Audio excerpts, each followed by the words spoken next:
जय हिंद दोस्तों, देखें इस वीडियो को लाइक करना मत भूलिएगा और हमारे चैनल को जरूर सब्सक्राइब करिए। इससे हमारा मनोबल बढ़ता है। को जो है वो इंडिया के साथ टर्म्स बेहतर करने चाहिए। उसके साथ-साथ वो कह रहे हैं कि जी इकोनॉमी पे काम होना चाहिए। साथ कुछ टाइम से वो ये भी कह रहे हैं कि जी पॉलिटिक्स से कोई लेना-देना नहीं है, लेकिन प्रॉब्लम सारी ये है कि सब अच्छी-अच्छी बातें कर रहे हैं। बहुत लोगों को शायद लगे कि ये तो बड़ा पॉजिटिव बात की जा रही है।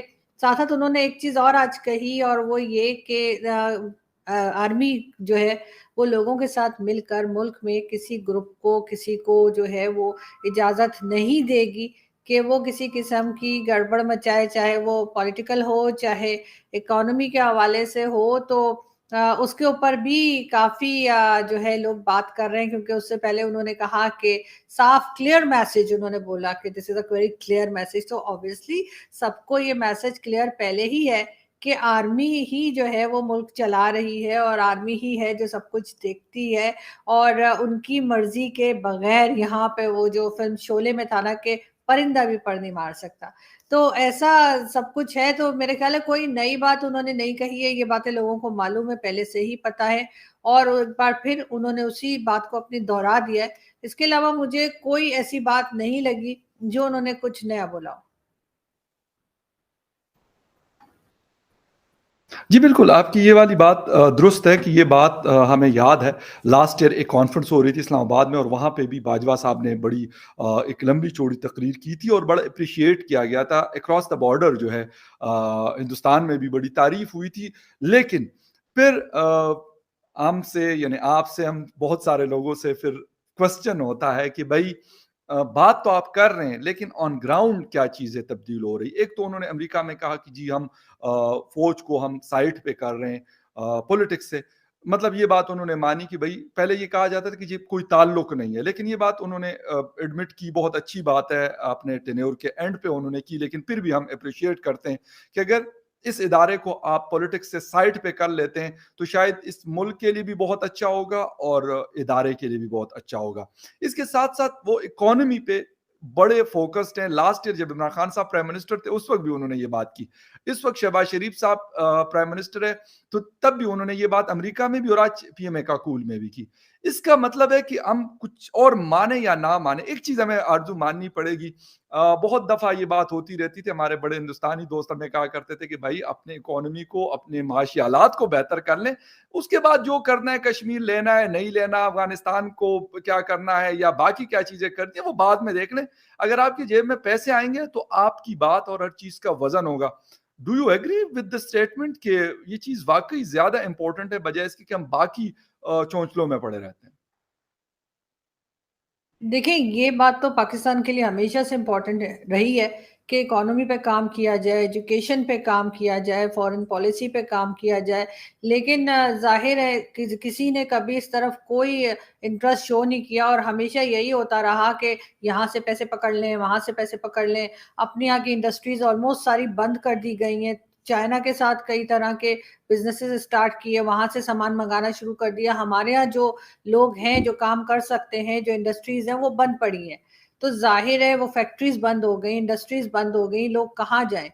तो ये चीज़ इन्होंने नहीं देखी, क्योंकि इनके पैसे भी जो थे वो मिल रहे थे इनको हर तरफ से। ज़ाहिर है फ़ौज का एक बहुत बड़ा फंड होता है जो फ़ौज लिया करती है, अब उससे तो कोई इनकार नहीं कर सकता, और चाहे वो किसी वजह से भी लेती हो, उसके बाद कह दिया जाता है कि जी ये कॉर्नर का प्लॉट ले लें, या डीएचए बनना शुरू हो जाता है। आप जानते हैं कि लास्ट ईयर या 1-2 साल पहले शायद कितने आम के जो दरख्त थे वो काट दिए गए थे मुल्तान में डीएचए बनाने के चक्कर में, और इस किस्म की बातें होती रही। अब होते-होते हुआ ये है, मेरी बातें शायद कड़वी लगेंगी लोगों को, लेकिन फिर भी सच यही है कि होते-होते ये हुआ कि अब दुनिया ने पैसे देने बंद कर दिए। दुनिया ने कहा कि जी खुद कमाओ और खुद खाओ। हम बार-बार दे देकर पाकिस्तान को तंग आ गए हैं।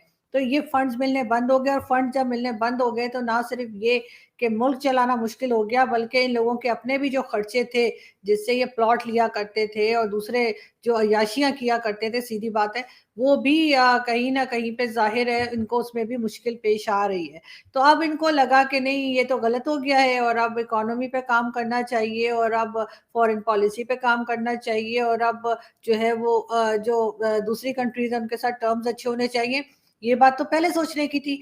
अब जब इन्होंने सब कुछ कर लिया, एक तरह से मुल्क को उस जगह पर ले गए जहाँ पे हम यहाँ तक कहा जाने लगा कि श्रीलंका बनने जा रहे हैं और बिल्कुल ज़ीरो से भी नीचे जाने वाले हैं, तब जाके अकल आई है। तो मेरा ख़्याल है कि वो बहुत लेट हो गया है और अभी भी अगर ये दोबारा से इसके ऊपर काम करना शुरू करेंगे और अगर ये इस किस्म की बातें कर रहे हैं, तो ये बातें तो इनको कई साल पहले करनी चाहिए थी। और सबसे बड़ी बात ये कि सिविलियंस का पीछा छोड़ दें बाजवा साहब, सबसे पहले अपने इदारे को सही करें। आपके यहाँ से जो करप्शंस हो रही हैं, चाहे वो आसिम सलीम बाजवा की हो या किसी वो जनरल अफजल की, जिन्होंने कोविड में पैसे खाए थे, और कई दूसरी लंबी लिस्ट है। अगर कोई मुझे कांटेक्ट करे तो मैं भी वो लिस्ट बता सकती हूँ या कोई भी जर्नलिस्ट बता सकता है।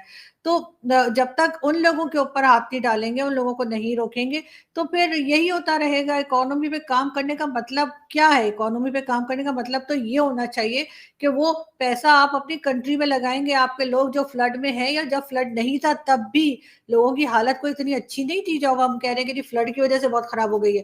पहले भी लोगों की हालत खराब थी, सिंध में भी और बलूचिस्तान में भी, मगर कोई काम नहीं कर रहा था। उनको कोई फंड नहीं दिए जा रहे थे। आखिर आईएमएफ, वर्ल्ड बैंक और इस किस्म के जो इदारे हैं वो हमारे साथ नाराज क्यों हैं? या उनका यही कहना है कि जी पाकिस्तान में जिस काम के लिए पैसा दिया जाता है वो पैसा वहां नहीं लगता, बल्कि घूम फिर के बकौल तारड़ साहब के वो वापस अमेरिका या स्विस बैंक में या दुबई की प्रॉपर्टीज में लग जाता है। तो कौन लगाता है दुबई की प्रॉपर्टीज में? ना तो मैं लगा सकती हूँ, ना हमारे जैसे कोई जर्नलिस्ट या आम सिविलियंस लगा सकते हैं। जाहिर है भाई लोग के पास जाता है, भाई लोग आगे कर देते हैं, उनका तो कोई कुछ नहीं बिगाड़ सकता। तो सबसे पहले किसी दूसरे पे उंगली उठाने के बजाय कि जी हमारी गवर्नमेंट्स ऐसा कर रही हैं या सिविलियंस ऐसा कर रहे हैं, मेरा ख्याल है कि एस्टेब्लिशमेंट को सबसे पहले अपने आप को ठीक करना पड़ेगा। एस्टेब्लिशमेंट को सबसे पहले उंगली अपने ऊपर खुद उठानी पड़ेगी।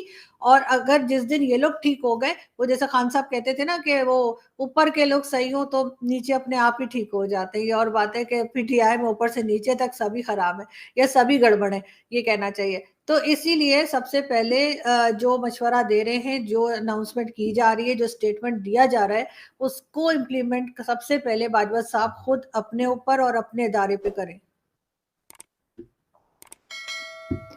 ये बात बिल्कुल सही है, क्योंकि अगर अपने से हम शुरू करते हैं तो वो चीज़ शायद ज़्यादा बेहतर ठीक हो जाती है। अब तो उनके पास ऑलमोस्ट 1 महीना और कुछ दिन रह गए हैं उनके। अब नए किसी जनरल साहब ने आना है और हम तो यही दुआ करेंगे कि कोई ऐसा बंदा आ जाए कि वो वाक़ई वो कहे कि यार हमने अपने से शुरू करना है, बाकियों को भी ठीक होना चाहिए। मैं ये नहीं कहता कि पॉलिटिकल लोगों का कोई कसूर नहीं है, सिर्फ़ फ़ौज का ही सारा मतलब मलबा उनके ऊपर डाल दें। लेकिन जो अपने आप को ठीक कर लेंगे तो फिर आगे जाके और चीज़ें बेहतर हो जाएँगी। बल्कि एक दोस्त ने लिखा है कि ज्ञानदीप है गालिबन, उन्होंने लिखा है कि India seems general Bajwa is the only sensible person in Pakistan. ये बात बहुत सारे लोग कह रहे हैं ज्ञानदीप साहब, बिल्कुल ये बात बहुत सारे लोग कर रहे हैं और हम कह रहे हैं कि ये इम्प्लीमेंटेशन अब इसकी ज़रूरत है शायद। बातें बहुत सारी हो गई और पहले हमारे लिए ये भी एक बहुत बड़ी बात और नई बात थी, क्योंकि पहले हम कभी इस तरह की बातें नहीं सुनते थे इनकी तरफ से। अब ये बातें सुनने को आ रही है और अब अगर इम्प्लीमेंटेशन भी शुरू हो जाए तो क्या ही बात है, मेरे ख्याल में हमारे भी दिन फिर सकते हैं और हमारे भी हालात अच्छे हो सकते हैं। इन्होंने आज एक और बात इन्होंने की थी कि इस रीजन को, यानी साउथ एशिया को तरक्की की ज़रूरत है और उसके लिए ये ज़रूरी है कि आपस में ये लोग अपने मसाइल हल कर लें, अपने जो डिस्प्यूट्स हैं उसको सॉर्ट आउट करके और आगे की तरफ बढ़े। जिस तरह बाकी दुनिया के लोग अच्छी ज़िंदगी गुजार रहे हैं, इसी तरीके से ये लोग भी गुजारें। मेरे ख्याल में बात रीज़नेबल बात है ये, लेकिन ये शुरू कहाँ से, कौन और कैसे करेगा, ये मुझे समझ नहीं आ रही। बात बड़ी रीज़नेबल और अच्छी बात है, लेकिन होगी कैसे? I don't know. अगर आपके पास इसके ऊपर कोई आप समझा सकती हैं तो हमारे व्यूअर्स को भी और मुझे भी।